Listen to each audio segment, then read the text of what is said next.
we're good. Beautiful. Good afternoon, ladies and gentlemen. We are here today for day 2 of Xylazine 101. We have just a few housekeeping items before we get started. Please make sure your microphones are off. Please, if you have not done so, either scan the QR code for the pre-survey, or the survey is now officially in the chat link in the chat. Please, if you have any questions, put those into the chat as well. Certainly, if it's something that is a medical terminology or something you don't understand, please feel free to ask for clarification. We will absolutely make sure that clarification is provided. If there are any law enforcement partners here, we do have post credit for this, so please include your post number in the comments, or if you would like to, you may also email me at mquinn@stlouiscountymode.gov. And I'll say so the webinar is being recorded. If you missed part 1 of the webinar, it's posted on our website. I'm going to put the link in the chat, but both of them will be able to be accessed after the presentation. So just wanted to remind everybody about that. okay. So for our speakers today, we do have Dr. Daniel Teixeira da Silva, who is an MD, MSHP, Medical Director, the Division of Substance Use Prevention and Harm Reduction, the Philadelphia Department of Public Health. Dr. Danny does go by a he, him. He started as the Division Substance Use Prevention and Harm Reduction, or SUPHR. I don't know if they use that acronym in a word, but I don't know it. Medical Director in 2022, after completing his fellowship in Health Policy and Health Services at the University of Pennsylvania as a National Clinician's Scholar. He completed his residency in pediatrics and internal medicine at the University of Chicago Medical Center, where he completed a fellowship in clinical medical ethics and scholarship in primary care leadership. He received his medical degree from the Boston University School of Medicine and completed a year-long pre-doctoral fellowship in HIV prevention research at Instituto Oswaldo Cruz in his native Brazil. Throughout his clinical and fellowship training, he worked in community healthcare settings, including Howard Brown Health Centers and Philadelphia Fight. He received his undergraduate degree in biology and science in society from Wesleyan University. He has published several peer-reviewed papers and editorials on HIV prevention, social determinants of health, and correctional health care. And he works clinically as a hospitalist at Penn Presbyterian Hospital. We also have Rachel Neuschatz, MSN, RN, CWCN, Harm Reduction Wound Care Field Nurse, Division of Substance Use Prevention and Harm Reduction, and the Philadelphia Department of Public Health. Rachel is joined the SUPHR team in 2022 as well. Since completing UIC's Advanced Generalist Master's Program in 2016, they've worked in hospital, clinical, home, and street-based settings in Philadelphia and Chicago, most recently at the Einstein Medical Center, Philadelphia, on a med-surg trauma unit. They learned harm reduction, nursing, providing queer, sexual health, and HIV care at Howard Brown Health and the Broadway Youth Center, including working on the nation's first LGBTQ specific sexual harm response team.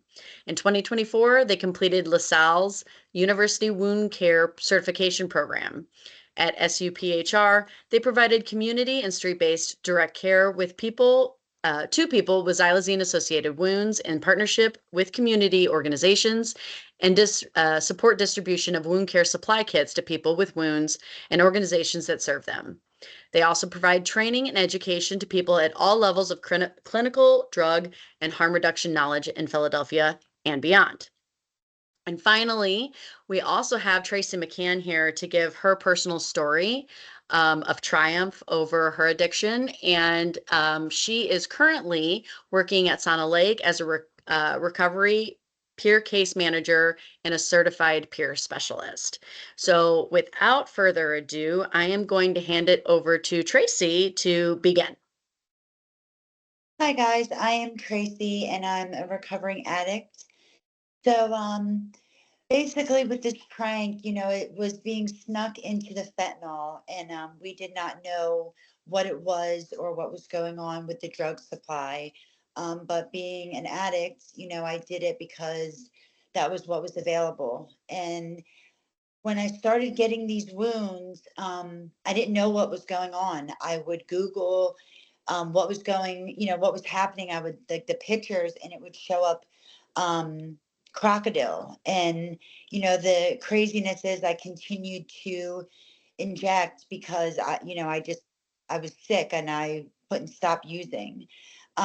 When I found out it was xylazine from a place that I went to, it was a harm reduction prevention point.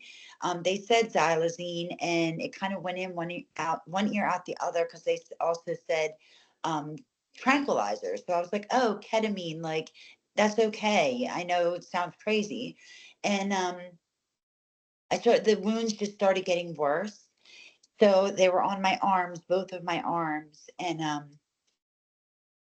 it would I would inject and then it would kind of become like a bruise and then I would be sedated, not out for hours, and then when I would wake up hours later, my skin would be black and necrotic, and I didn't understand what was going on. So I just continued doing it. I know it sounds crazy, and this harm reduction place prevention point, I would go there because it was a needle exchange, and they had wound care. And one day I went there, and I saw that there was wound care, and I was like, oh, maybe they can help me with taking care of these. I didn't know what they could do. Well, I went in there and I saw a wound care nurse, and she explained to me they debriefed my wounds and they gave me some meta honey. I think they gave me Silvadine, I think it is, or to put on the wounds and then to help me wrap it, and taught me how to do it. Um, to be dead honest, if it wasn't for that harm reduction, I wouldn't have taken care of my wounds the way the wounds need to be taken care of. Um, I would have they would have gotten dirty and they would have got infected and I probably would have lost my arms. I truly, from the bottom of my heart, feel the reason why I have my arms is because I was taught how to take care of them. Did not take I did a little extra things that I think the doctors need to know about taking care of the arms. But that's more with how we're treating people, because I had went to the hospital from when I was injecting the needle one day had became it got clotted, and it was one big blood clot. So I went to the hospital because I knew something was wrong, and they had said I was septic and I needed a blood transfusion. And I got a blood transfusion. They gave me some IV meds, and they brought me upstairs out of the ER to a room, and a doctor and a nurse came in, and they treated me like I was drug seeking. And I, at that point, knew that their fentanyl and oxy-80s, none of that would do anything for me. I was like, I just want you to take care of my arms. But they treated me like I was a junkie. And I ripped the IV out and left. From that moment, because it's very painful when your skin is dying, very, very painful. I went back to where I was staying, and I took a towel, laid it over my legs. I went and grabbed toenail clippers and alcohol and cleaned the toenail clippers off, and then put my arm on the towel and started cutting off the dead skin with the toenail clippers myself. Um, because I was ashamed, embarrassed. I didn't think what was going to help it. That even the doctors didn't want to help me because they just thought I was a drug addict. And I continued to do that for about 2 years. Um, and I ended up cutting, I cut my tendon on my right arm because I didn't know what I was cutting, right? I was just cutting off this painful black stuff that was on my arms. And I did some damage to my arms that I'm told from a doctor today, since I've been in recovery, that I'm going to have to get a tendon out of my leg put into my arm. Um, I'm grateful I have my arms, but someone might not be as lucky.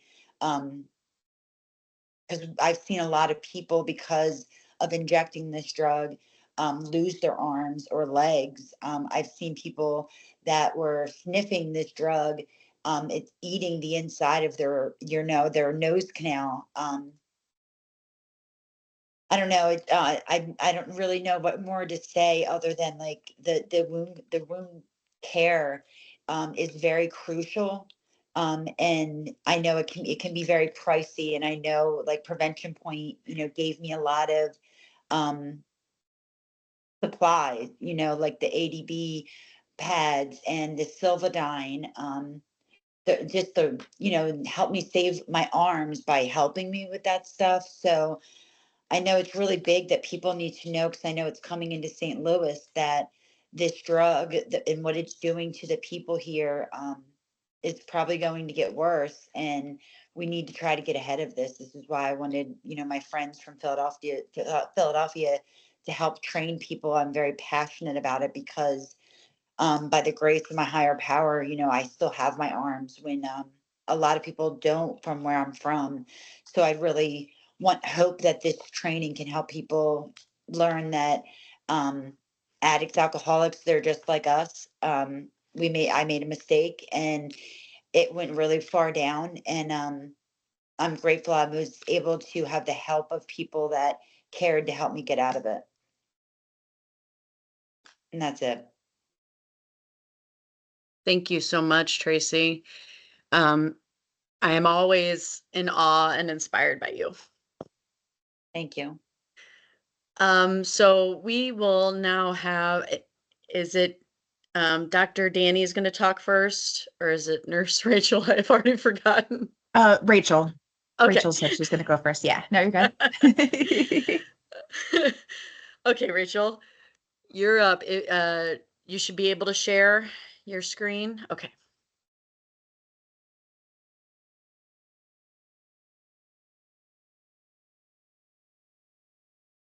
You're on muted. mute. Yeah. No problem. That's just to keep everyone from hearing me talk to my computer, as it doesn't listen to me. Hi, everyone. Thank you so much, Tracy. I'm honored to follow that up. And I'm also excited that it's almost like no one needs to hear this presentation anymore, because it will basically be restating everything that Tracy just said.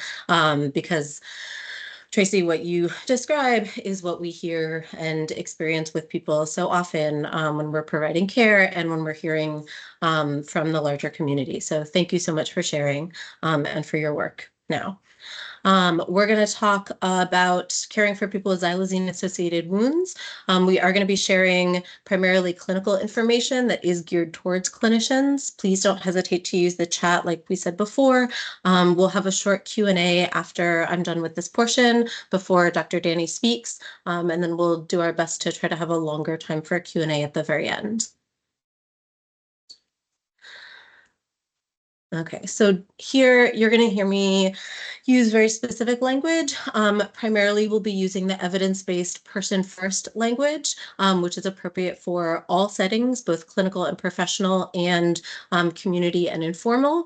It is a very easy and effective way to make sure that we don't ever forget that when we speak about diagnoses and anatomy and clinical features, that all of that, most importantly, is happening to and with a person. We'll also use words like tranq wound, since that's how people speak about their own experience and body, and with respect, we find that to be an appropriate way to talk about wounds as well. We will not be saying drug abuse or drug abuser, because stigmatizing language is a barrier to people seeking services and care, as well as the fact that it is not accurate. The drug has not been hurt by the person who is using that drug. So, like Tracy spoke to, in Philly, we have had xylazine detectable both in the supply and in overdose decedents for a very long time, since about 2006. Very predictably, it was people who use drugs who were first aware that there was a sedative adulterant in the dope supply, in the street opioid supply, as well as that it was having these effects on bodies such as wounds. tranq or xylazine was added to the supply by suppliers, by dealers, not by people who use drugs.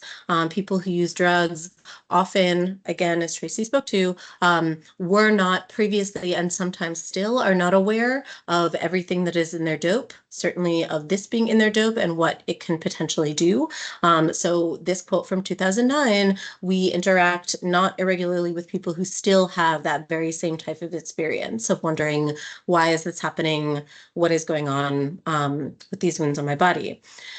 We also then have providers, clinical providers and service providers who have had to catch up and catch on to what is going on with the supply and with people who use drugs as bodies. So we see these graphs that show that over the last 5 years, we've seen a 5-fold increase in people seeking services for wound and wound-related services, both outpatient at Prevention Point Philadelphia, which Tracy also mentioned, where I also work, and at emergency departments. So showing not only that clinicians are in a position to need to learn about this new clinical wound typology, this new clinical entity, but also engage with a lot more people who are seeking care, including in places that may not be set up for them. So for example, the emergency department, seeing many, many more people who use drugs, some of whom may have never sought care in that kind of setting before, but are now forced to, because what we know from drug checking is that in Philly, tranq has become ubiquitous and it's very difficult to avoid it. What we see now is that in the dope supply being, of course, the street opioid supply, which used to be heroin, which in Philadelphia has been fentanyl for a long time. We see any number of other medications, chemicals, etc., including one similar to xylazine, medetomidine, in the same class of medications, but much, much more powerful and with its own special things that it does to people in terms of effect on bodies, effect on withdrawal and ability to seek care because of that. So for this reason, we can say xylazine-associated wounds, or we can say substance use-associated wounds more generally, since we don't have any reason to think that the drug supply is going to become more safe anytime super soon. The wounds that we see are likely the result of xylazine based on the graphs we saw before and many other things, and are probably related also to any number of other contaminants in the drug supply. So xylazine is produced licitly, not illicitly. It is FDA approved for use in animals in veterinary anesthesia, much like medetomidine. It's stronger cousin that we're now seeing. We don't have any research, though, on what it does to the human body at the very, very, very high doses that people end up taking when they use street dope every day for some people for many, many years. It is not an opioid. It's a different class of medication, an alpha-2 adrenergic agonist. It hits very quickly, so often within 30 minutes. It has a very long duration of action, 4 to 8 hours, which has obvious implications for people's physical harm and safety. We hear often about people who have been the subject of theft or assaulted or worse because their dope was something that they were not expecting, i.e. full-on sedative as opposed to a painkiller. It does have some synergistic effects with opioids, so it does increase the risk of overdose, of fatal overdose, both because of those effects, but also because the medications that we have had to address opioids like naloxone are not directly effective against it. That's also true for buprenorphine and methadone. So what we're seeing now is that some of these characteristics of xylazine, even apart from wounds, put people at risk in terms of not only their health and safety, but also their ability to seek care, because of course, withdrawal control management allows people to get other medical care. We can kind of informally think about xylazine a bit like a benzodiazepine in that it is a sedative, a CNS depressant. Xylazine-associated wounds have a few characteristics which allow us to understand them to be, again, like we said, a common entity, a new type of wound. They are primarily characterized by being open for a long time. So xylazine-associated wounds do not show normal healing, and people with xylazine chronically in their bodies show that their bodies are not able to heal as they once were. So wounds often will then become chronic and may get worse and worse while they're open. Most wounds will also have dead tissue in them, necrotic tissue. Some may be large and deep. Many have a large amount of drainage and pain as very primary features, but that won't be true for everyone. However, necrotic tissue is very common. Of course, while wounds are open, we see a high risk for complications like secondary infections and, of course, like limb loss, which is something that we'll talk about later. We do see that with xylazine ubiquitous in the supply, it is very difficult for people to do their own effective harm reduction and reduce their chance of getting wounds. We do see people, though, changing, for example, where they buy their drugs or reducing their use, specifically so that they can have better health outcomes for their wounds, so that they can try to heal better. Certainly, people who use drugs have always had to contend with wounds, but previously wounds with fentanyl alone in the supply or heroin alone in the supply did not show these features. They were relatively easy to heal. They did not have this type of necrosis, and they weren't quite as risky for other types of complications. We definitely don't know a lot about xylazine in terms of what it does specifically to the human body. Like we said, we don't have the research, but we have a lot of research about a lot of things that affect wound development and healing, like shelter and safety, like a good diet and food that allows the body to build new tissue, like being free from things like pain and stress, and drug supply contamination, and of course, being able to access all types of medical care. We are going to show now some wound photos. Please take care of yourself however you need. I'm not going to warn in the future, but we'll continue to see wound photos throughout the presentation. So we primarily see the worst type of tissue damage at an injection site. That is not the only place that we see wounds from xylazine. We see a dose-dependent relationship, it seems like, between contact between xylazine and the human body. Where xylazine comes into direct contact, we're often going to see worse tissue damage, but that's not the only way that we see xylazine both causing wounds and keeping wounds open. This picture is someone who injected. They may have gotten into a vein, they may have partially gotten into a vein. We see the least damage when it seems like xylazine has gone well into a vein, and maybe the most where someone was skin popping or doing a sub-Q shot, etc., or where the vein actually could not hold that injection and it got out into that space anyway. In the first day or so, people will often see a blistered area that may also show signs of inflammation, redness, heat, swelling, etc. Often difficult to determine if that is more inflammation or infection, for example. The blister is often maroon or purple colored, as you can see on the screen.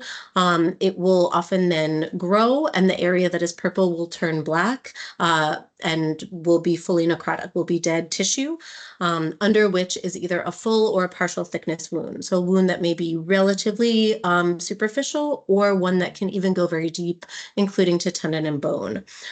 These pictures are from textbooks for deep tissue injury and pressure injury. So we can see clinically that some of the presentation matches. So although we don't know exactly how xylazine is hurting the human body, we see that where it comes into contact, we have necrosis, we have tissue death, which we most often see when blood and or oxygenated blood are cut off from tissue. So we see those types of presentations at injection sites. We also see local tissue damage when people snort or smoke drugs, in terms of on the inside of noses, in respiratory mucosa, etc. But we also see that any xylazine in the body can cause that body to not be able to heal itself, and to have wounds that then progress. So many people who use drugs, especially that we see are unhoused, are living on the street, where it is very, very easy to get burns, bruises, cuts, bug bites, sunburns, etc. Any tissue damage that someone's unlucky enough to get with xylazine in the supply in the body has the risk of turning into a wound with dead tissue and or a wound that won't heal. We also do see people coming up with wounds that seem completely spontaneous, that for their experience, there's no known reason they should have that wound. They didn't inject anywhere near there. They didn't have any other injury that happened there, but suddenly they have a wound. And we have come to associate that with when people just are using xylazine. And we may at some point in the future find out why those wounds are happening when they appear so spontaneous. But for now, we just know that that is a risk when there is xylazine in the supply. It is really important, though, for us to remember, just like Tracy's story illustrates, that xylazine-associated wounds can heal, even when they're severe, when they're large, when they're deep, when they've been around for a long time. Even like in this photo, when someone has tendon showing, that's a big source of fear for people with wounds, a big source of concern for providers caring for those people. Even when wounds are that bad, they still are able to heal. And what's good is that even though there's a lot that we don't know about xylazine, we know a lot about caring for wounds. We know a lot about caring for wounds that have these clinical features. And the same strategies, products, et cetera, that work for those wounds work very effectively for xylazine-associated wounds.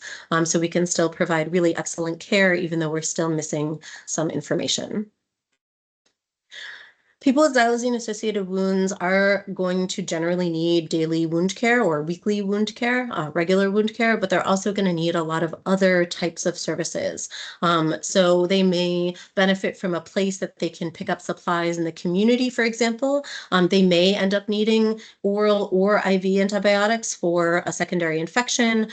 Certainly, they may need other types of medical care unrelated to their wounds, but they also may need to access the emergency room or the hospital. Once they've been in those places, they may hopefully need to access a place where they could heal for a longer time, like a medical respite.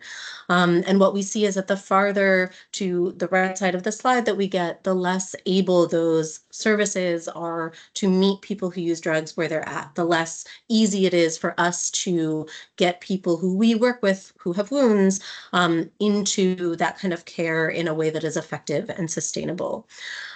This also shows that even though I may not work in the same facility as someone, if someone that I see for wound care also needs to access one of these other services, either regularly or cyclically, since we do see people accessing, for example, emergency room or hospital care, not being able to stay for care, and then hopefully being able to come back at some point, so cyclically, it is helpful for people's care if I can communicate with people at other facilities as though we are on the same multidisciplinary care team, because effectively we are. Our patients are already navigating this in that way. And so for us to communicate with one another, to know about services that are going on elsewhere that will be relevant to our patients' care is super important.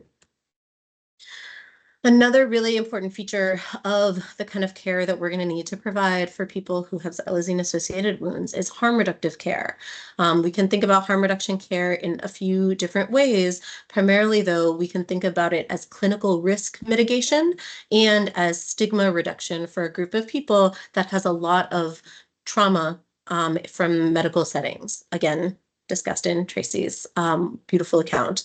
So this can look like a difference in a harm reduction care can be a difference in a way that I interact with someone, a difference in a way that I, for example, communicate frustration, maybe communicate a difficult set of information or news or risks that I need to discuss with someone. It can also look like having space for someone to, for example, leave and come back. It can look like us communicating more with people who our patients are otherwise also communicating with, taking some of the burden off of them. So this is an evidence-based type of way to give care for all types of people, but very important for people who use drugs and have xylazine-associated wounds. I'm going to hope that this is going to play. Maybe someone can give me a hi sign if you can't hear it.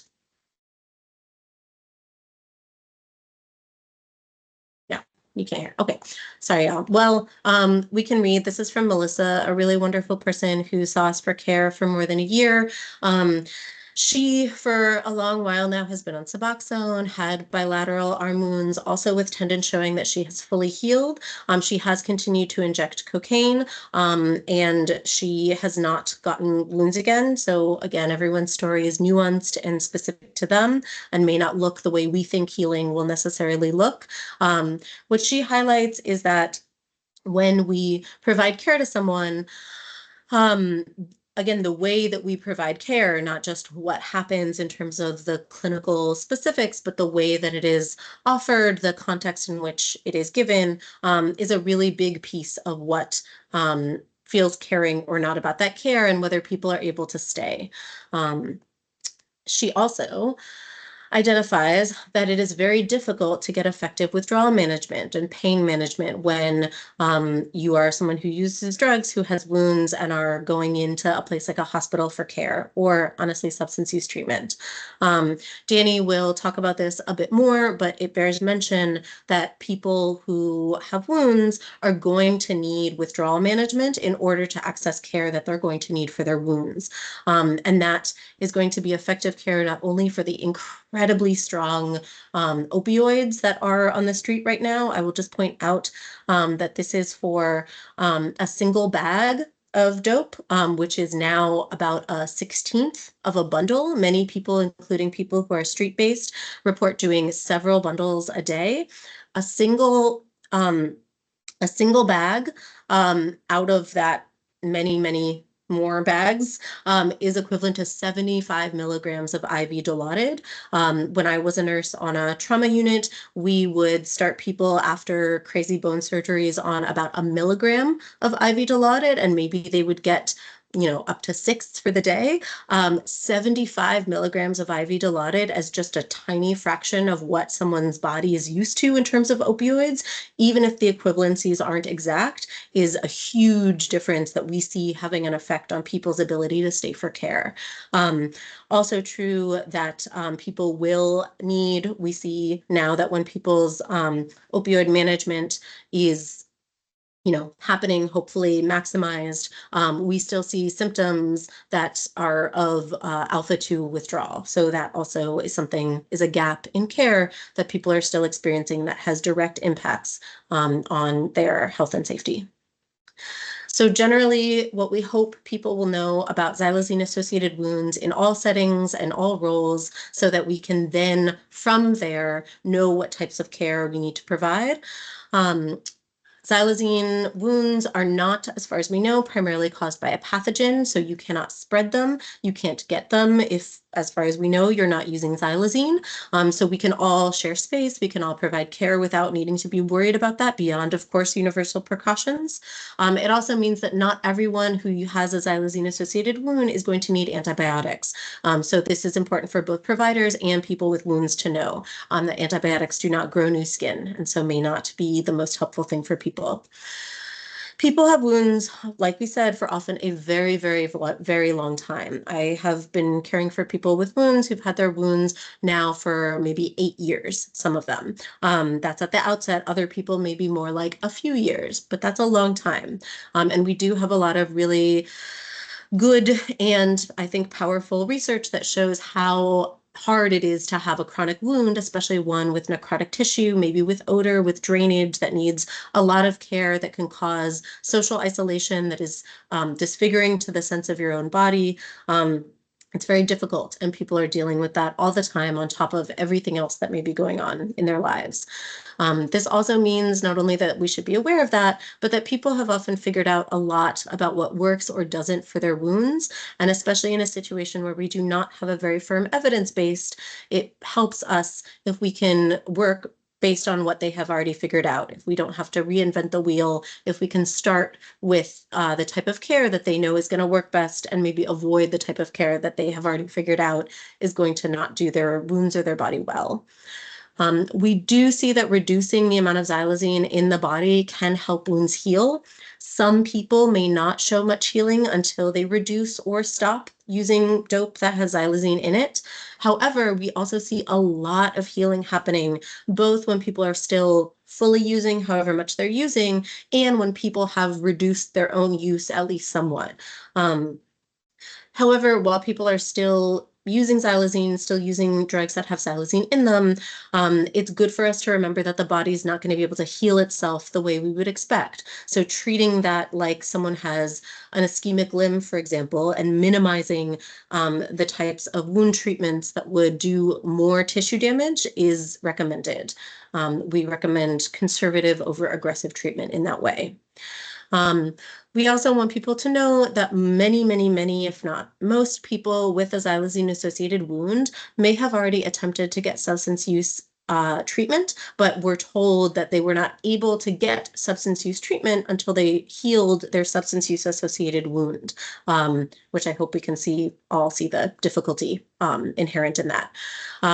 So when people come to us and they have had a wound for a very long time, the likelihood that they have actually done beyond their due diligence to try to get care for themselves, to try to address some of even the underlying causes, is very high, and the systems are not there to adequately do their own part and support often.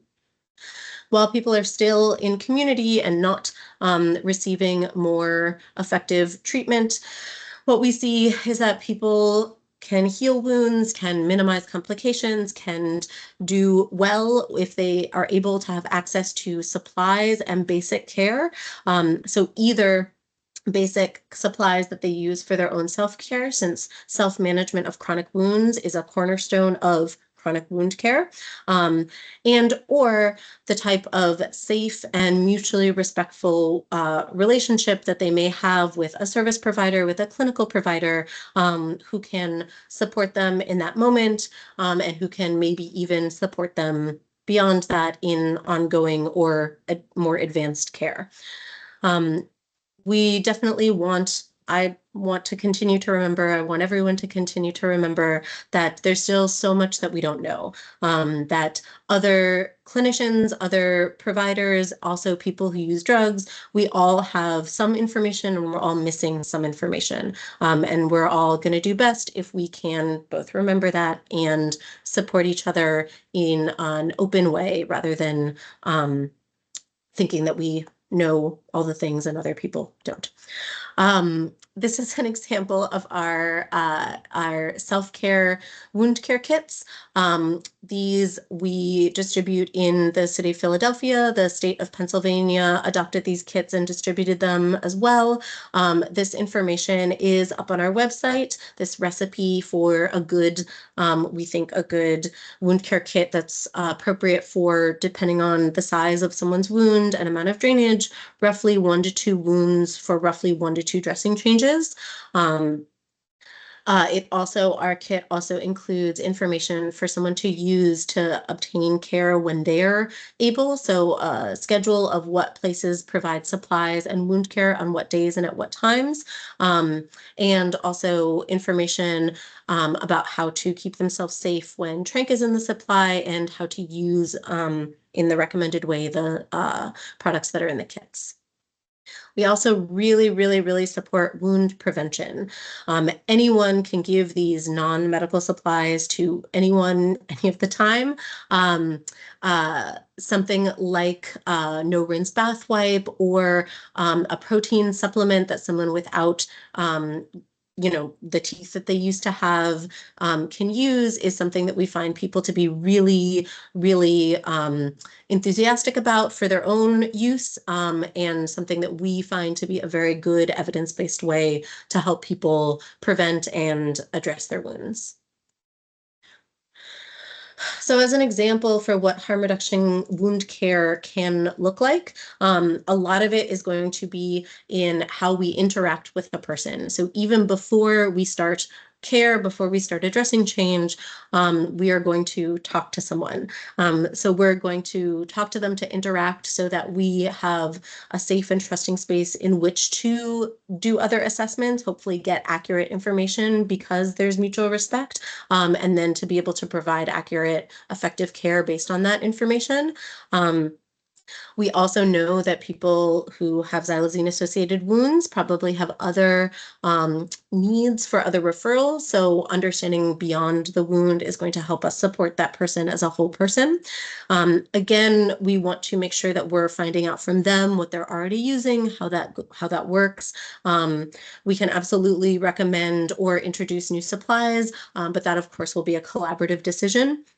And we always want to be checking in about pain. If we're lucky enough to be in a place where we can provide pain management prior to a dressing, so dressing change, that is, or other wound care, so 30 to 45 minutes prior, of course, and checking to make sure that it has been effective and maybe providing multimodal pain control, including addressing environmental stressors, etc.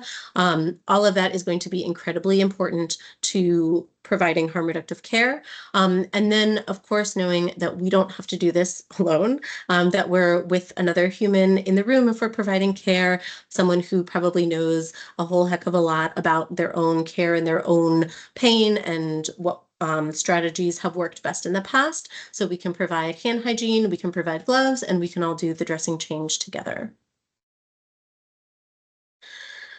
So healthcare loves a mnemonic. When we do xylazine-associated wound care, we're going to think about the DIME mnemonic. That's going to guide us in our care towards these goals. For wound care, we always want the eventual goal to be full closure of that wound, full healing.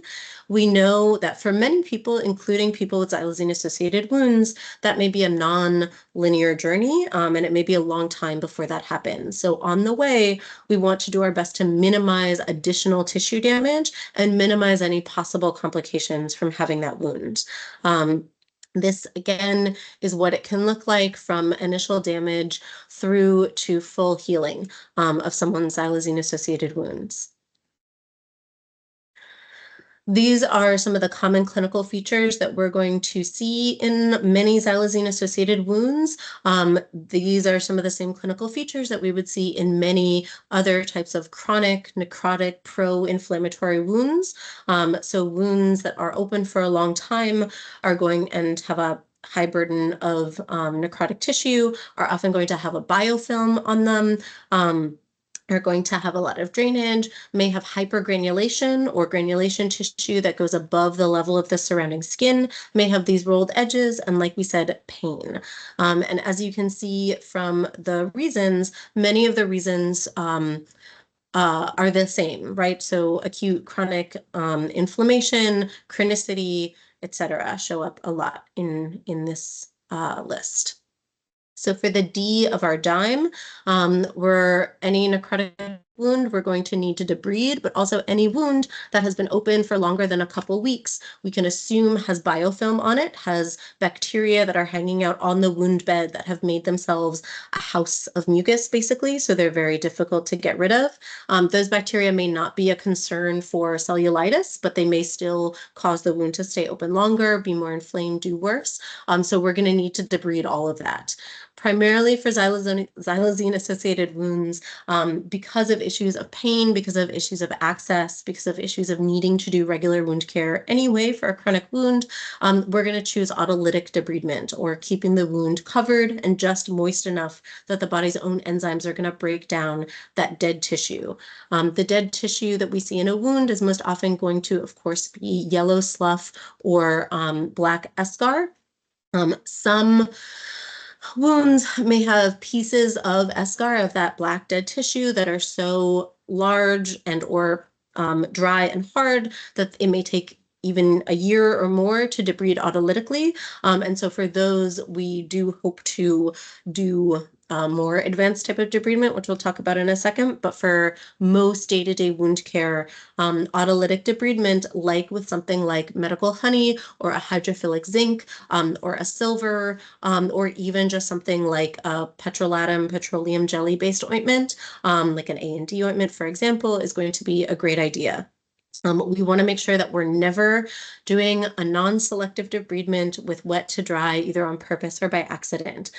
So we always want to use dressing that touches the wound, a contact layer dressing that is non-adherent. Maybe it has a bit of ointment on it, maybe it has a shiny surface so that the wound can't embed itself in the wound, but that is going to be very important. Wet to dry dressings for non-selective debridement are not evidence-based and have not been for a while.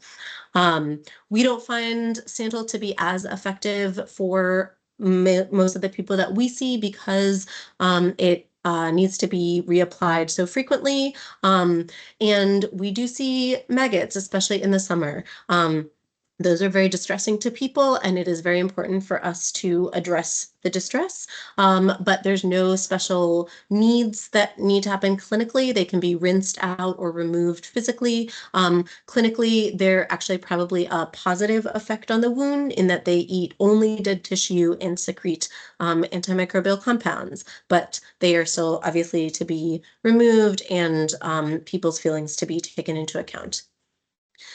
So for sharp and surgical debridement, of course, like we said, pain management is key. Multimodal pain management with multidisciplinary considerations for how it can effectively get to and into someone. And then, of course, any cutting should be done only of dead, non-viable tissue, since like with ischemia, that area will not be able to heal itself the way we may have been expecting. It's on all of us to make sure that we're, as clinicians, knowing what we need to know so that we are not presenting more harm than good to someone. So for example, we do see people with exposed bone, sometimes even visibly necrotic bone. However, we also see people frequently leaving the hospital having huge fear and paralysis and distress because of having been offered an amputation. So we offer the idea that chronic osteomyelitis may be able to go untreated for quite some time with function largely maintained, but that someone leaving the hospital when they presented because they were ready, because someone spoke to them on day 2 about getting their limb cut off when they're a 30-year-old, that may actually be the bigger threat to their, again, health and safety in that moment. We find that burn surgery consultations are one of the better ideas for a surgical consult. Trauma, plastics, hand surgery, etc. We find that burn surgery over those may have a more appropriate setup. However, it is very difficult, of course, to get someone into and through that whole process. There are, though, things that some of the people we work with here in Philly who have figured out, like a biodegradable temporizing matrix as a dermal skin graft substitute, as opposed to something that if someone is still shooting into or around their wound, may end up having worse outcomes. And of course, it's good for us to know that people may be doing their own harm reduction. And again, that we see very positive outcomes from reduced use or from stopping to use dope with xylazine, but continuing to use potentially another drug. So when we create criteria that need people to stop all substances prior to engaging in advanced care, again, that can sometimes be a barrier. And remembering that people are going to need ongoing management of things like withdrawal, but also pain and also social isolation for very long admissions. Like we said, these wounds are open for a long time. They struggle with bioburden of bacteria. They struggle with inflammation. We do find that people are at risk for secondary infections, even though the wounds may not be caused by infections themselves. When someone has a cellulitis or another type of larger than the wound infection, it is appropriate to treat with oral or systemic antibiotics, oral or IV. But we also see people having wound bed overgrowths or infections, which cannot be affected by medicine that's put through the whole body. They can only be affected, the wound bed itself can only be affected by what goes on the wound bed primarily. So we find things like Pseudomonas to be a pretty common biofilm infection on people's chronic wounds that can cause worse outcomes. Addressing that topically is going to be important. Often we find it more effective to autolytically debride that type of biofilm than to try to kill the bacteria with antimicrobials. Certainly when we use antiseptic cleansers on a wound, we want to make sure that they don't hurt someone. Pain is a really good indication of damage, which we know from things like infection. And so when someone's wound hurts because we put an antiseptic on it, that's probably meaning that not just bacteria, but also their own body cells are being damaged. So we want to avoid that. We want to use non-cytotoxic cleansers. Even just tap water with soap is a great option, much better, for example, than something like alcohol or even peroxide. And this is all part of us knowing that we don't need to get the wound to a sterile state. We don't need to use sterile products on a chronic wound. Chronic wound care needs to be clean, but not sterile. Wounds, of course, are a part of our body that is open. The insides of our body are wet, so wounds are going to have issues with moisture, moisture balance specifically. What we now know, even though we all got told to air out our small scrapes and cuts as kids, is that a large wound will not heal and will not heal well if it is kept open and dried out. So when wounds don't feel like they're still safe under skin in the body, the cells that grow new tissue, the cells that prevent and fight infection are going to go dormant. So we need to keep a wound covered and with some moisture on it in order for it to heal and close. People often, though, report that when they cover their wounds, when their wounds get wet, that it feels bad, that the wounds feel worse, that they feel that their wounds do worse. And they're probably not wrong. Wound drainage from a chronic wound is inflammatory to the wound. It can open up a new wound on intact skin around. So it's super important that we not only protect skin around the wound from that drainage, and we also absorb and remove excess drainage from a wound. And offer to people that when we hope that they will use supplies that we have to cover their wound or even to maintain moisture, that we're not trying to set them up for that situation where it hurts more, where it does worse, that what they're noticing is right and correct and true, and that we want a balance in between them.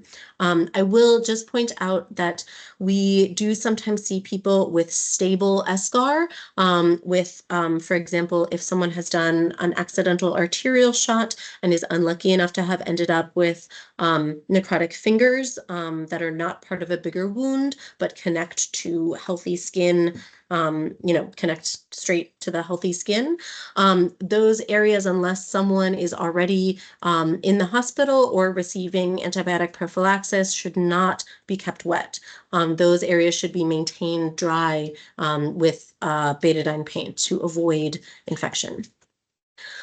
Like we said, the area around the wound is as important as the wound. So when we do wound care, we are hopefully going to do care not just for that wound, but also for the very important wound edge and for the skin around the wound, that skin that will turn into a wound if we don't take care of it. So we want to work with what someone has and make sure that that good skin is good and that the edge from where any new skin cells are going to grow is also in a state where it can grow new skin that can close the wound.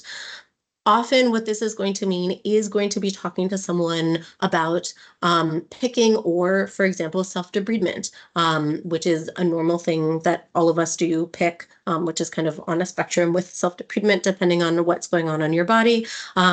So there's nothing surprising or shameful about that, but there are definite things that does to the wound that are going to be negative and are going to hurt someone's healing.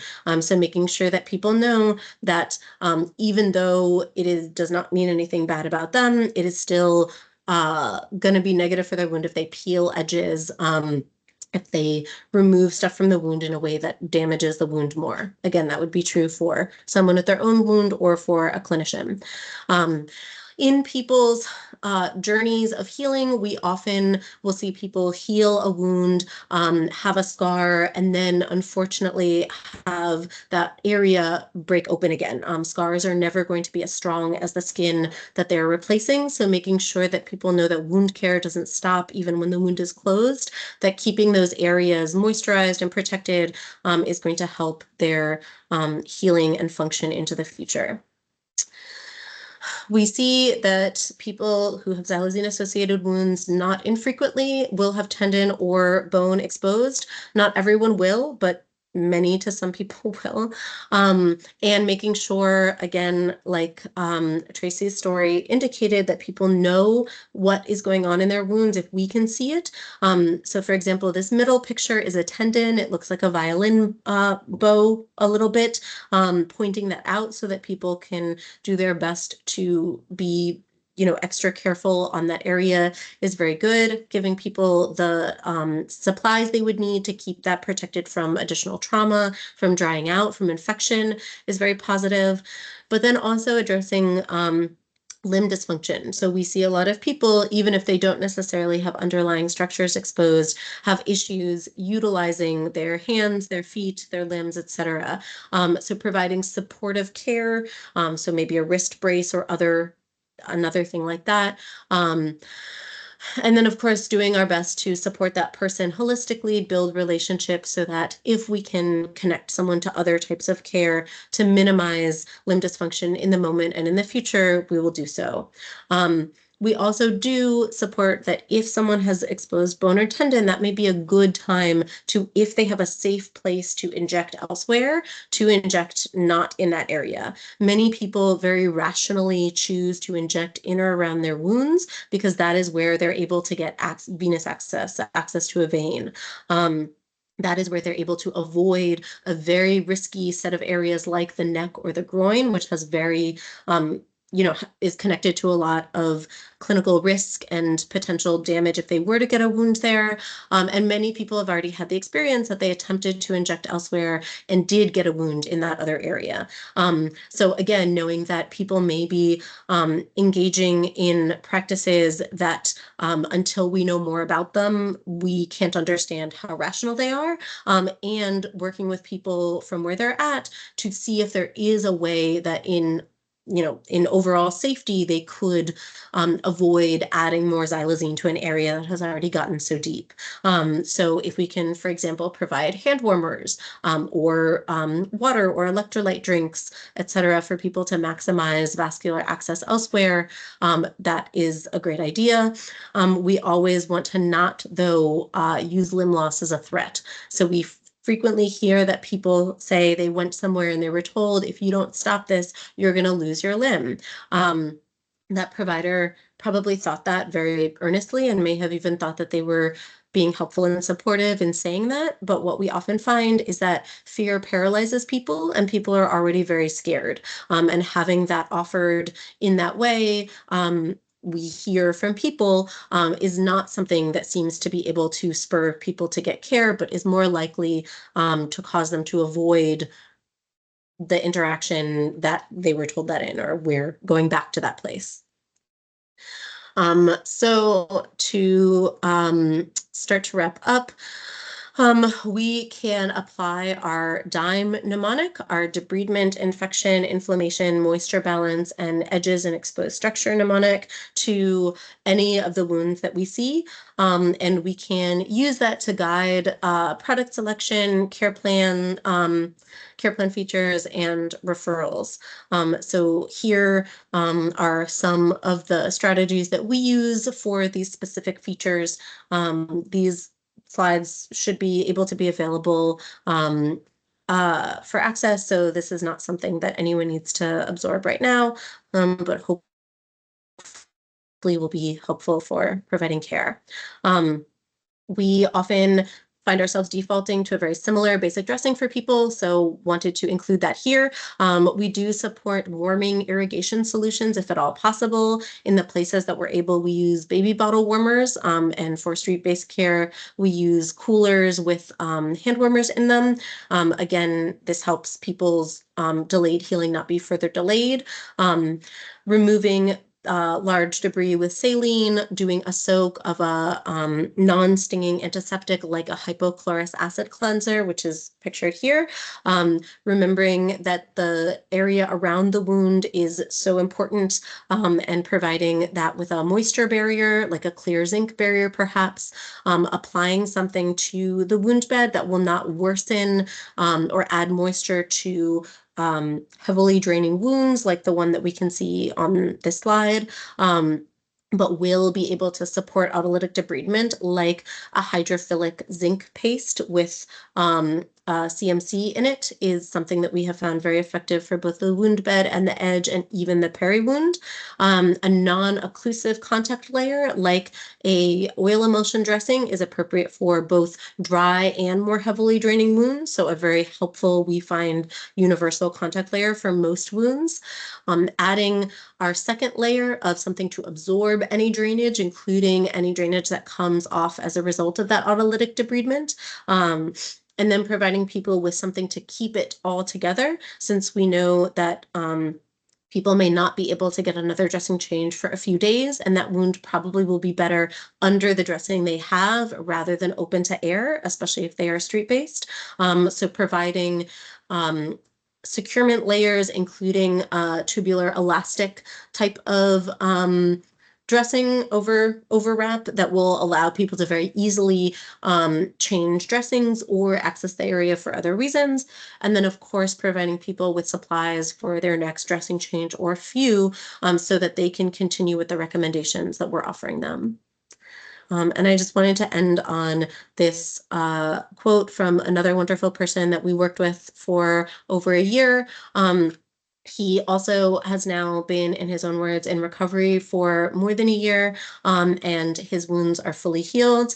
And he points out that it's not just the clinical care, it's, again, the way that humans interact with other humans in a care encounter, and it's the support for the holistic person in all of the various things that they may need in that moment, that can really make a difference to someone coming back to care and eventually getting their wounds healed or better. Do just want to let you guys know that you can find all of this and more information on our website. We did a case review series that we then utilized to come up with these recommendations from people providing care in various settings. And again, that's available and we support it being disseminated to whoever can use it. And if you want to come hang out with us at our Wound Care Collaborative, we would love to have you. It's virtual, it's every other month. There are no requirements for attending. It is a pretty open and informal space where people can find other people who are providing wound care or adjacent to providing wound care, can ask questions, can share things, can get information, etc. Thank you so much. And with that, I will release the screen. Thank you so much. That was so much information. We want to open it up to the floor if anybody has any specific questions that they would like to ask before we go to Dr. Danny.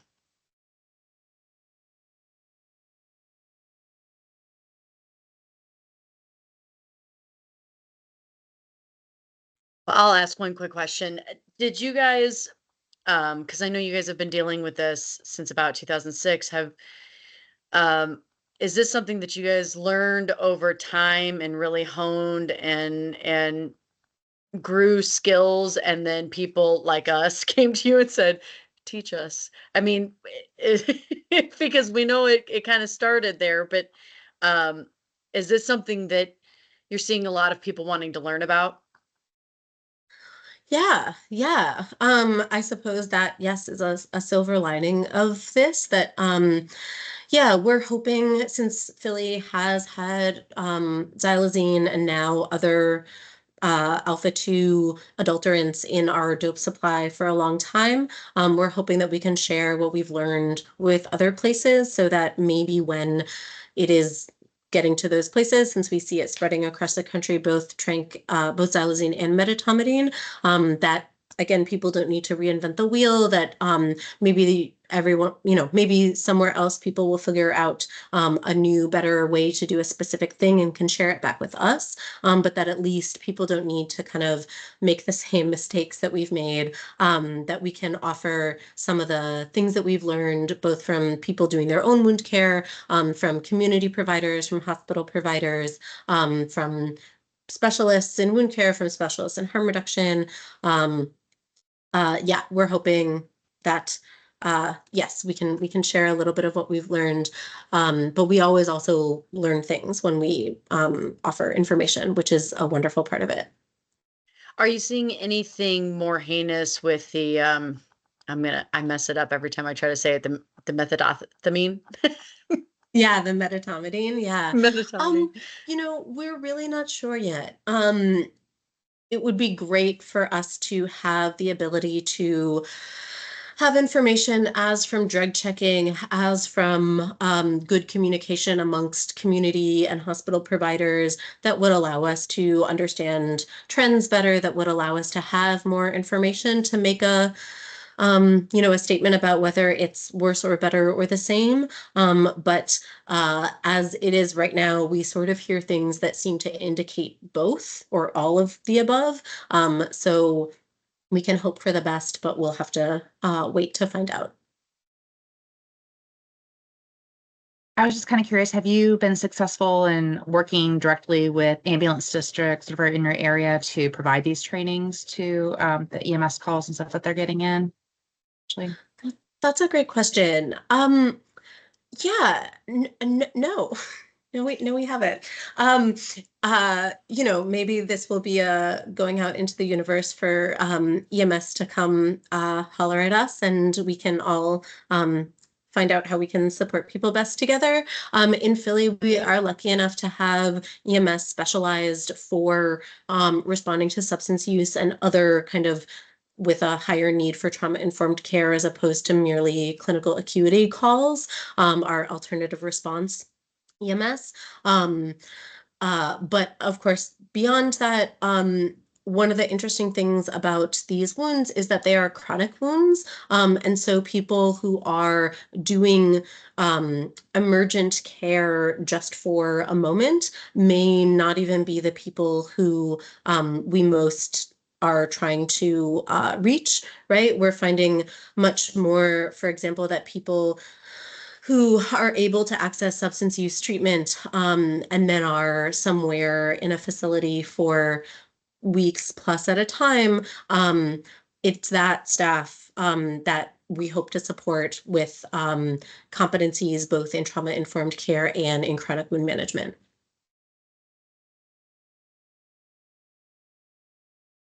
Thank you so much for all your information. If no one else has any questions at the moment, then I would like to hand it over to Dr. Danny.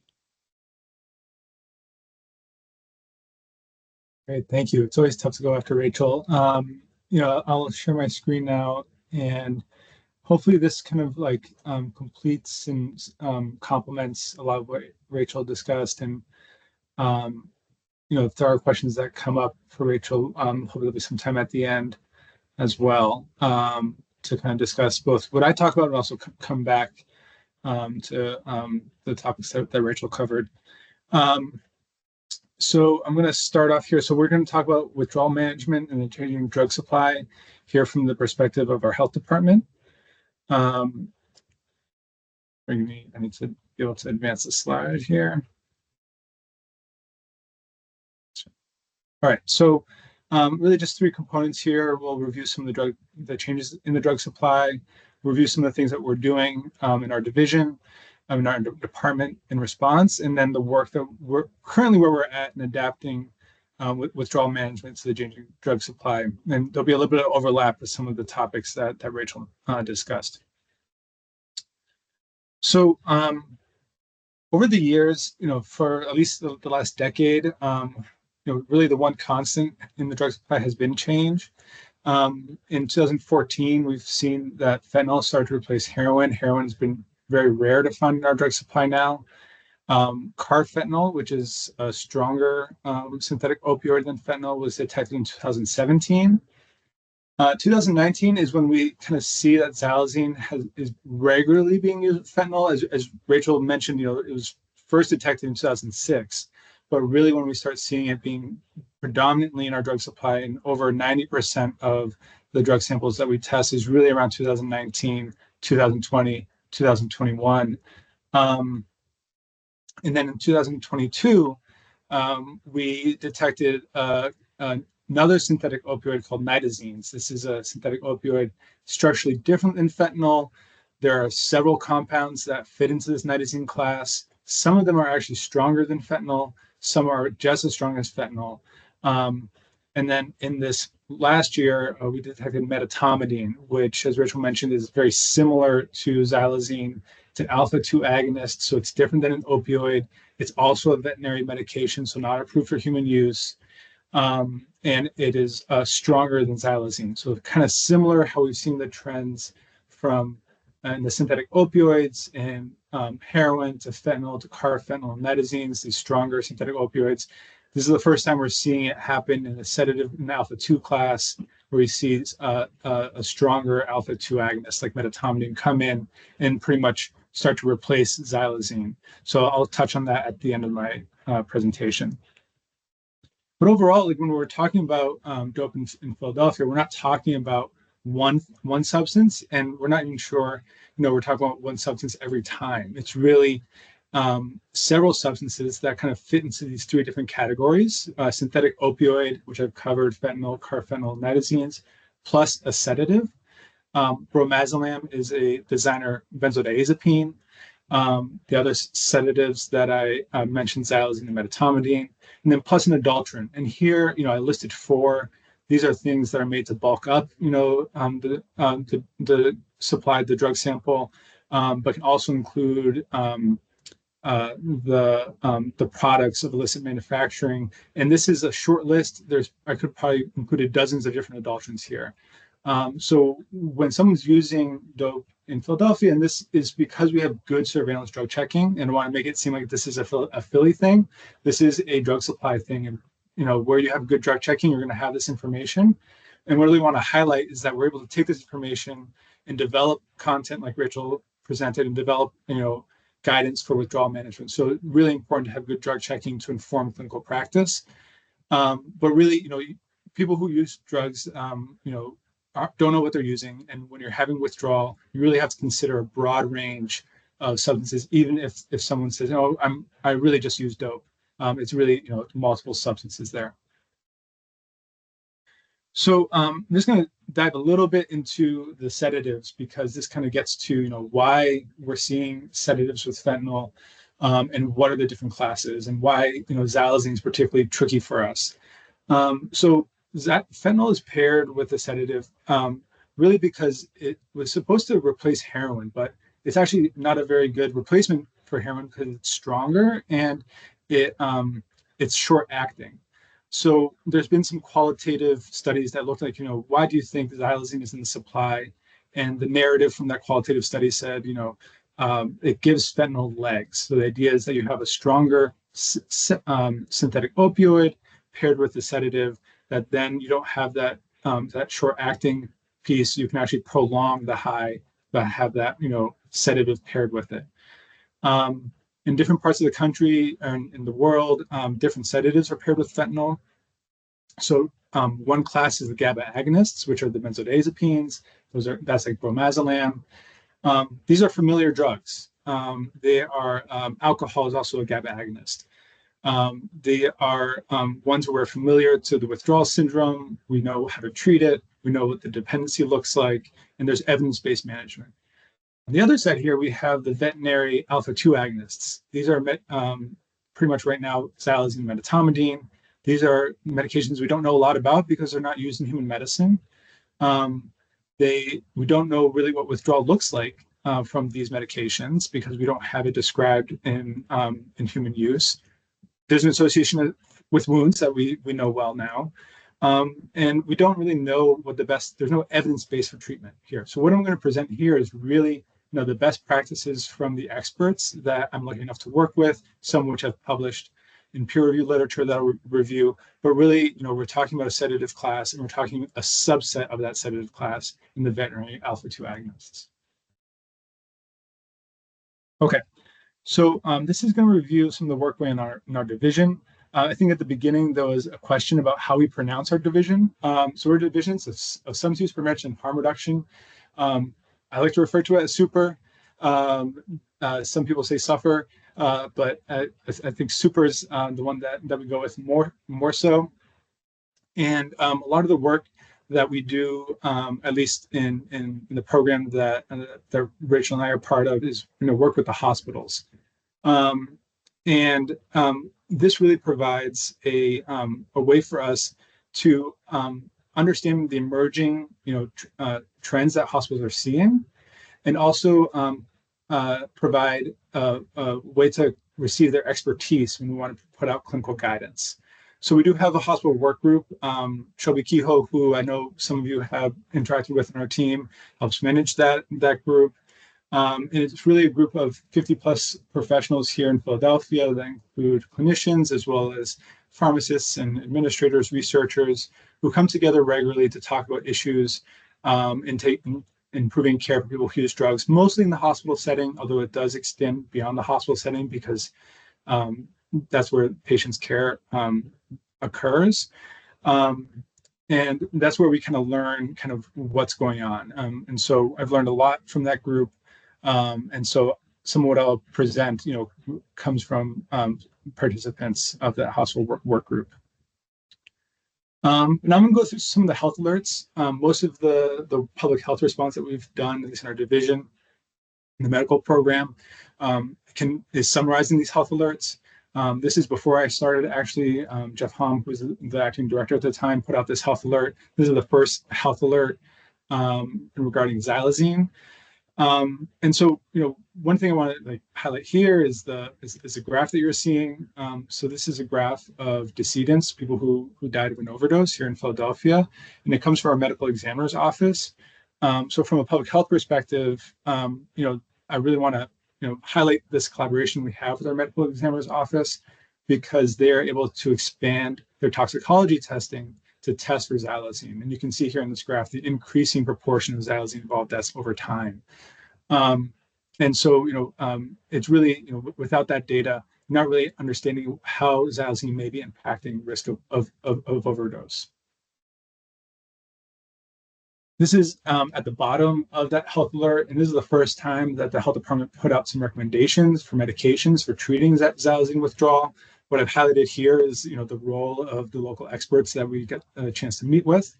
And here you can see, different classes of medications. Dexmedetomidine, not to be confused with medetomidine. I know they're very similar sounding. Dexmedetomidine is approved for human use. It's used mostly in intensive care units. It's an alpha-2 agonist, like medetomidine and like xylazine. So is tizanidine, so is clonidine, and so is guanfacine. These are medications that have been used in other settings and in guideline-based management for opioid withdrawal, here being recommended and emphasized for xylazine withdrawal as well. And then on the other side here, we have some adjunctive medications: ketamine, gabapentin, pentobarbital, and benzodiazepines to use as an adjunctive medication in the treatment of xylazine withdrawal. So in December of 22, we put out a second health alert. This was to coincide with the FDA alert that went out in the same month. And here I want to highlight, again, another chart, another graph that emphasizes the importance of drug checking, surveillance drug checking. And this is made possible through our partnership with the Center for Forensic Science, Research and Education. And here what we're looking at is, the proportion within a dope sample that is fentanyl, and the proportion is xylazine. Here they refer to it as purity.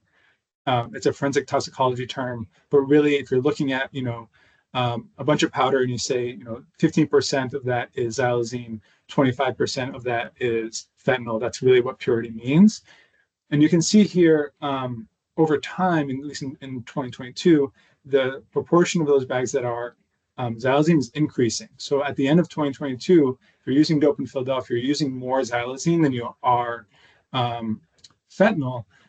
And this has some implications for withdrawal, because if you're thinking about like chronic daily use of an alpha-2 agonist over time, especially at the frequency of which people use fentanyl, and that's really where some of the substance use behavior has changed from heroin to fentanyl, is that because it's short acting, you're using, multiple bundles a day. That means, dozens of bags a day.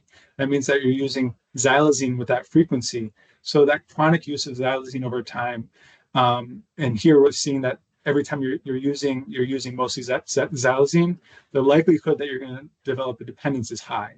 Although it's not well described, as well as it's not well defined, it makes sense that you're going to have a dependency not just to fentanyl but also to xylazine.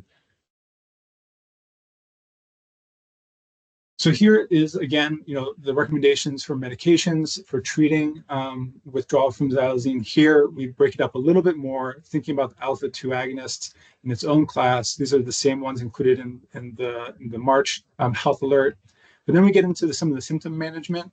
So really important to recognize pain, increased pain, especially with patients with wounds, and looking at short-acting opioids as part of the withdrawal management. Also thinking about non-opioid medications like ketamine, gabapentin, ketorolac, Tylenol, and NSAIDs as medications to be using concurrently. Treating other symptoms of xylazine withdrawal, like insomnia and anxiety, and then tying those medications to those symptoms is kind of the approach that's been taken, is treating symptomatically. So not really just throwing the kitchen sink, but recognizing symptoms and treating those symptoms with the appropriate medications. And then here, one part that I'll emphasize throughout is that treating xylazine withdrawal requires treating opioid withdrawal. And treating opioid withdrawal means starting someone on buprenorphine and methadone. And that cannot be, and I'll emphasize this again at the end, but here we don't want to lose focus on the most evidence-based treatment for opioid use disorder, which is methadone and buprenorphine, as really fundamental to any treatment for xylazine withdrawal. So this slide here shows the results of a survey we did. About 37 clinicians here in Philadelphia completed this survey, and we asked, when you're treating someone for withdrawal and you think you're treating xylazine withdrawal, what are the symptoms that you're seeing? What are you treating? And these are the 10 most common symptoms. The taller the bar is how often it was cited as a symptom. And so there's a lot of overlap here with the symptoms of what clinicians are citing as xylazine withdrawal and opioid withdrawal. However, a lot of these symptoms are not included in the clinical opioid withdrawal scale, so like the COWS scale. So we have heard that it's kind of difficult to use this like tried and true tool, the COWS, for monitoring the effectiveness of treatment.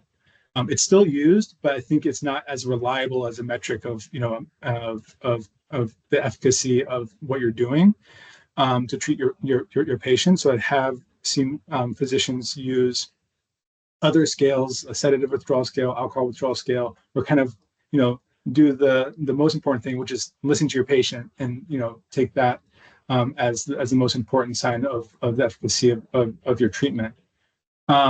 Overall, you can see, I think one takeaway, we're still kind of interpreting these results. I think one takeaway that I have from these results is that psychiatric symptoms seem to be more dominant than physical symptoms. So you see agitation, anxiety, irritability, and restlessness being reported in more than half the respondents, as opposed to like tachycardia and high blood pressure. Which in terms of an alpha-2 agonist withdrawal syndrome, you might expect to be higher. That's not the case here. We're actually seeing the psychiatric symptoms be more common. Okay, so now I'm going to go through some of the peer-reviewed literature and some of our current guidance that we have for withdrawal management. And I apologize, a lot of these slides are like snips from papers, so they may be small text, but I'll try to read through it, and I can certainly go back if you want me to go back to any of these slides. So this is a narrative review that was led by Joe DeRazio et al. And this review actually touches on several aspects of xylazine. It also includes this table. This was the first time I saw something in the peer-reviewed literature that actually included medications for treatment of xylazine withdrawal. And I think, some of the notable aspects here, you can still see that clonidine is the first line medication for xylazine withdrawal. But one of the things that changed since we put out our health alerts to this is that I saw the addition of olanzapine as being used more regularly. And my interpretation of that is that, it's aligned with kind of the predominant psychiatric symptoms that we're seeing in withdrawal management. Olanzapine is not, included in the ASAM guidance for opioid withdrawal management. And so, when xylazine is being used with fentanyl, olanzapine, at least in the opinion of these experts, may be something to reach for to treat more of those psychiatric symptoms. Some of the other medications here, phenobarbital, dexmedetomidine, ropinirole.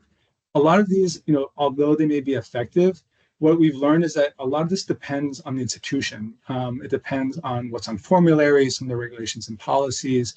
So if you're looking to implement, and the next slide we'll get into this a little bit, some changes to your institution's approaches to withdrawal, it's good to partner with a pharmacist, partner with administrators, look at what your formulary is, and then try to modify that so you can have access to these medications and to be able to treat your patients. So here's another paper by Corey London et al. This was a quality improvement project. It looks at 4 different pathways for treating. They defined it as tranq withdrawal. And each pathway is based on 2 factors. So one is the severity of the withdrawal syndrome based on a COWS scale, and one is QTC prolongation. And some QTC prolongation is really an abnormality in your heart rhythm. A lot of the medications that we use can prolong that measure of your heart rhythm, and that can then lead to pretty severe consequences, including death. So when you're using a QTC prolonging medication, you want to first measure that QTC, which is doing an EKG. This was done in the emergency department, so this is a high resource setting. They're doing an EKG at the door, and they're measuring the withdrawal scale at the door, and then the patients are falling into one of these pathways. So some of the things to highlight from these pathways, they all include buprenorphine. So they all include a medication for opioid use disorder. They all include a short-acting opioid, either an oral opioid like oxycodone or hydromorphone, or also called Dilaudid, which is in the more severe pathways. And they also include adjunctive medications like ketamine and olanzapine. I think the big takeaway here is that just having these pathways resulted in improvement in withdrawal syndromes and also led to a decrease in self-directed discharge, and also called against medical advice, so an AMA discharge. That's really important because we want to make sure that it's the first patient-level outcome for these different pathways and this different way of approaching withdrawal management.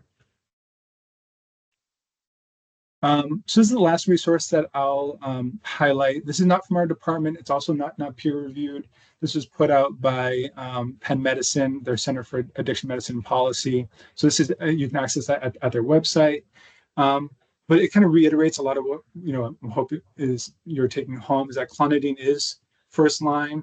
I didn't go through all of their second line medications, but I think the nice part about this guidance is that they provide some dosing recommendations, like for ketamine and gabapentin, olanzapine. So that can help with some of, if there's formulary issues and protocol development. It's a nice resource. And if accessing the peer-reviewed literature is a little difficult, this is publicly available. Right.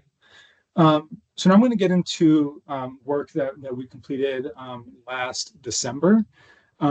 So part of our clinical education program, we recently hosted a webinar on withdrawal management and methadone initiation, and then we developed an accompanying toolkit for that webinar. I'll be able to put some of the links when at the end here, and so you can access the toolkit and the webinar. It's available online, and as well for continuing education credits. So the next slides are taken from that toolkit and include some peer review literature. But what I really want to do is, start with this 3-step framework that comes from a review published by Honora Englander et al. And it provides guidance in treating withdrawal in the fentanyl era, and goes through what may seem kind of fundamental, but really important to emphasize is like the first step is really to stabilize the patient, treat their withdrawal. Second step is to initiate OUD treatment, and that means using buprenorphine and methadone, and then support their care transition. And so while we're focusing on xylazine today, the principles that this paper puts in to respond to fentanyl still apply here. So this slide illustrates kind of like, what is the classic strategy versus what are some of the emerging strategies. The emerging strategies here in this kind of like bright yellow color, and really put them into 3 different classes.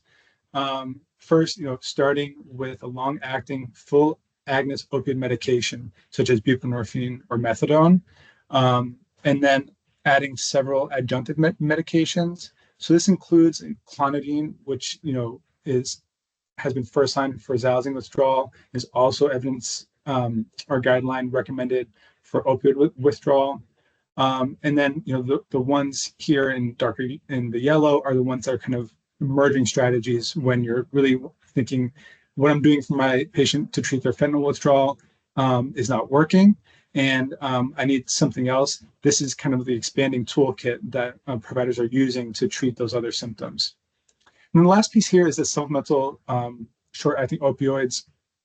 And so, Rachel had a nice slide, and we debated, who's going to get that slide before the presentation, because it's such an important point.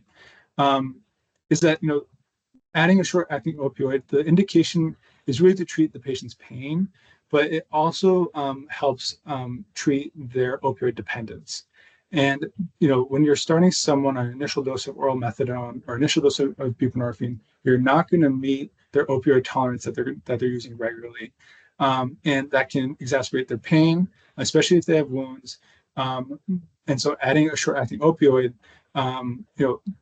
can improve both the pain of the patient, treat their opioid dependence, and has also been shown to be safe and improve outcomes like self-directed discharge. So there's some published literature that's included in our toolkit that shows that adding oxycodone to a regimen can actually keep the patient in the hospital longer, probably because their withdrawal is being managed better.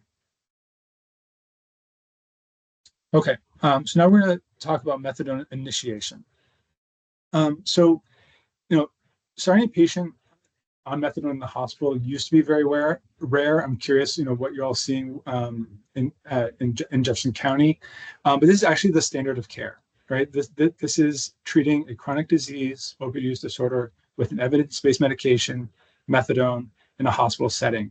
Methadone has 50 years of evidence behind it. The reasons that you're not seeing methadone being used in the hospital has mostly have to do because providers are not familiar with it. A lot of the training, doesn't. A lot of the hospitalists aren't trained on using methadone. Regulatory barriers, so like how to store and administer methadone, and then perceived discharge barriers to link a patient to an opioid treatment program at discharge. A lot of these barriers are being addressed through new federal regulations. It's called the final rule from SAMHSA. This came out last year in April. There was a deadline for states to adopt these regulations in October. We just got in December, while we were putting this together, a notification from our state agencies that patients in the hospital can be started on methadone using telehealth. So, starting a patient on methadone using telehealth can really change the access, especially when you're dealing with withdrawal symptoms that are complex and require inpatient admission. You don't want to withhold methadone because you're worried about a discharge barrier, because that patient is going to leave anyway if you don't start methadone. So, I think it's important to look into see like what's happening at your local institutions, at the county level, at the state level in terms of policy change, to make sure that patients with opioid use disorder have increased access to methadone.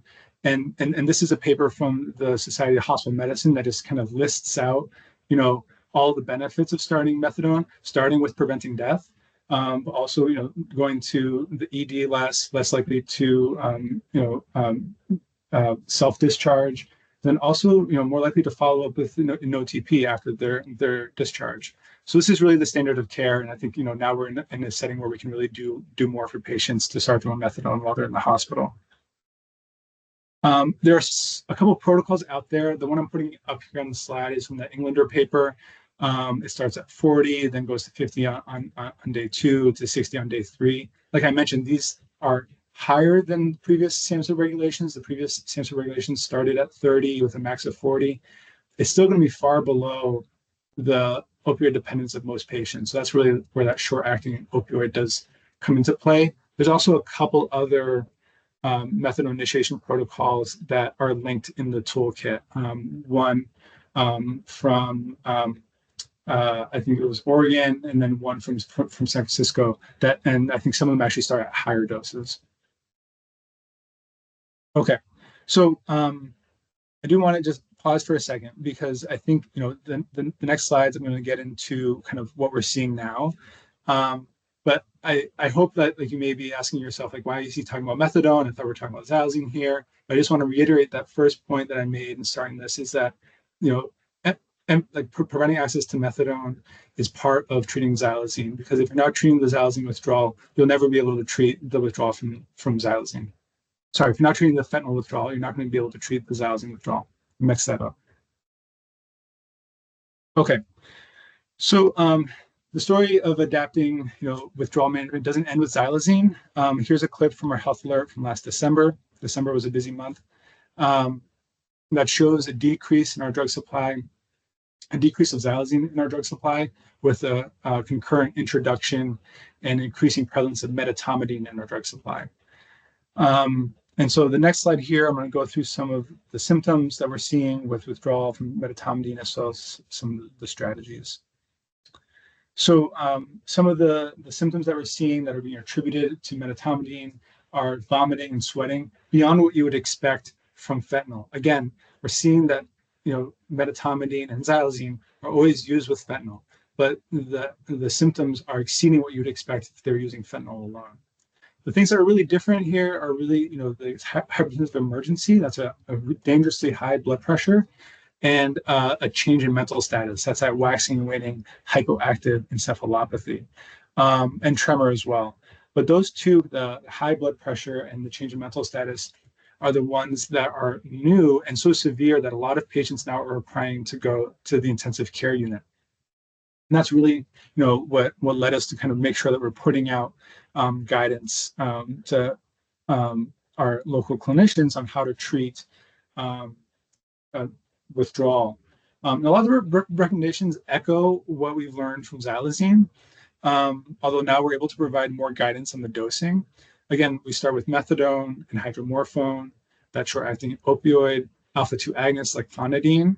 Although many patients are requiring dexmedetomidine, it's also an alpha-2 agonist, typically requires an intensive care unit admission, although some hospitals are being able to use it on an intermediate floor, as well as medications like ketamine. The last piece that I'll mention here is, because there's a change in mental status, there's concern that clinicians may be missing withdrawal from other sedatives like alcohol or benzodiazepines. So we really want to emphasize a high index of suspicion to screen and treat for alcohol withdrawal or benzodiazepine withdrawal, because if you're missing those withdrawal syndromes, that can be fatal. So unfortunately, the withdrawal management and withdrawal syndrome seem to be getting more complex, really because the drug supply is becoming more complex. So we really do rely on our partnership with the hospitals and clinical experts, as well as our drug checking, to make sure that from a public health perspective, we're provide appropriate guidance to make sure that patients are receiving the best care that they can be. And that's all the slides I have. I think we have some time if there are questions. Excellent. That was great. Thank you. Are there any questions that anybody has reference anything that has been discussed today regarding the withdrawal management, or what you might find with regards to the wounds, or even, you know, I think Tracy's still here. If you have any questions regarding what that might be like, if she is comfortable talking about that. I know. Absolutely. Oh, go ahead. Good. I was supposed to say, Dr. Danny, I've had somebody reach out and the information was very, very valuable. And thank you both to you and Rachel and Tracy for sharing.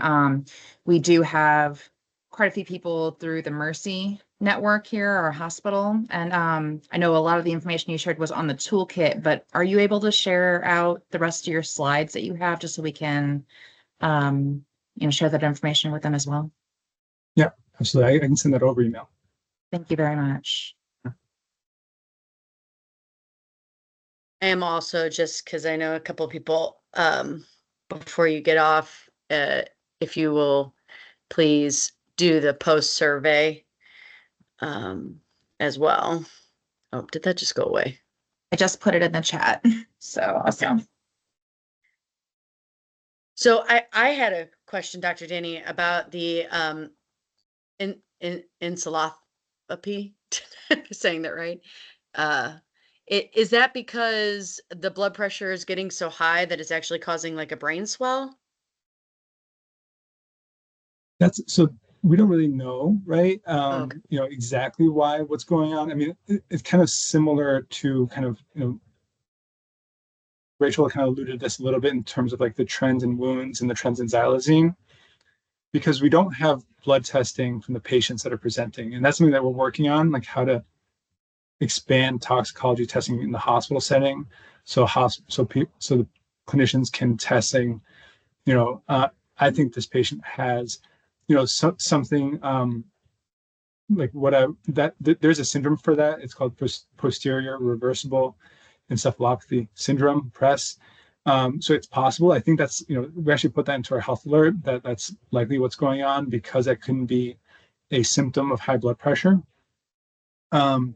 But, without knowing for sure that person used medetomidine, and also there's things in the drug supply that, like the number of adulterants, like could we say specifically medetomidine is causing this, is causing that? We can really just look at the symptoms that you're seeing. And so we are working with that hospital group to figure out how to get that information and bring it together a little bit more closely. And so I think, the short answer is probably, but we don't know for sure. And with regards to research, I know because these two drugs, the xylazine, and I don't know why I can't remember how to say the other word, the medetomidine. Wow. Because they're not FDA approved and they're not scheduled federally, is there any plans to do some further research? I don't even know how you would ethically do research on this with regards to humans, but is there research planned and to try and figure this out a little bit further with regards to the effects that it has on humans? Yeah, I mean, so, I can't, I mean, again, I think the short answer is yes. Like there is research going on. It's not going to be a clinical trial, right? To like test the safety of these medications, because that's why that was done in order to determine if they could be used for humans, right? So I think, and I don't know the FDA history for xylazine medetomidine. I'm sure it's on the internet somewhere, but there were trials initially looking at, is it safe to use in humans as they were being developed, and then they were considered not to be. And I think the reason was because of low blood pressure. But overall, the quality improvement project that I presented from Corey London, who works at Jefferson here in Philadelphia, is an example of, they're able to just look at, if we change our withdrawal pathways, will that improve patient outcomes? And, I think from that perspective, they referenced our drug checking data and say, we know that the drug supply is pretty much all xylazine, because like the health department has done testing. So we don't need necessarily to randomize people to using xylazine or not using xylazine. We know everyone's using xylazine. We're going to test different pathways to treat it and see what's more effective. The last, like, the American Society of Addiction Medicine ASAM guidelines are from 2020. And so they don't really consider xylazine, and I don't know, when those will be updated, but I assume that, studies like what Dr. London did and some of the narrative reviews, from Dr. Drazio would be considered in thinking about broadening that toolkit of adjunctive medications to include things like ketamine, include things like olanzapine or gabapentin. So then it becomes more standardized across, the country. I think the other component of that is expanding toxicology testing in the hospital, which is not always done. So, having a panel that includes xylazine may be helpful there. But at the end of the day, if someone's withdrawing, they may test negative because they haven't taken it. So, I'm not sure it's always useful to expand the testing. I think the drug checking is really an important component here, because patients usually know. I think Rachel put a quote up from a patient from 2009, or a person who uses drugs from 2009, who knew about xylazine. That was before any kind of drug checking was going on. So I think, listening to patients know what they're when there's a change in the drug supply. And then I think if public health departments can support with drug checking, that can help clinicians figure out and know how to modify their protocols and do that research. And is this becoming common practice in the hospitals there in Philly? I mean, are all your hospitals educated on this and know the protocols and know the possibilities of what they can do to help with the withdrawal management? Yeah, I have to say, all the hospitals are adapting their withdrawal management to address the changing presentations. Every health system has several hospitals. Every hospital may have different formularies. Every hospital may have different policies and regulations in terms of, their capacity. And I think having an addiction medicine consult service is really, really important to, if you have an in-house addiction medicine consult service, that's where you see, the changes being adopted most rapidly, and kind of the improvement in care happening the most. So I do think I can't say it's like happening everywhere at the same rate. I think where there's an addiction medicine consult service, it's happening a little quicker. And then there's, health system wide policies and institution wide policies and formularies that kind of restrict what changes can be made. But if you know those barriers, they're not insurmountable. But if you have an addiction medicine consult service, you have champions there. I have to say, like, addiction medicine consult services are usually not just physicians. They include case managers, social workers, and peers. So, it really, is a full team effort to kind of change not just the medications, but also like the culture of care that Rachel was mentioning, kind of the trauma-informed care that, if you're not providing that, then the patient, you're not going to get a chance to give a patient medication because they're not going to come. Good point. Thank you. Any other questions from our audience for any of our panelists today?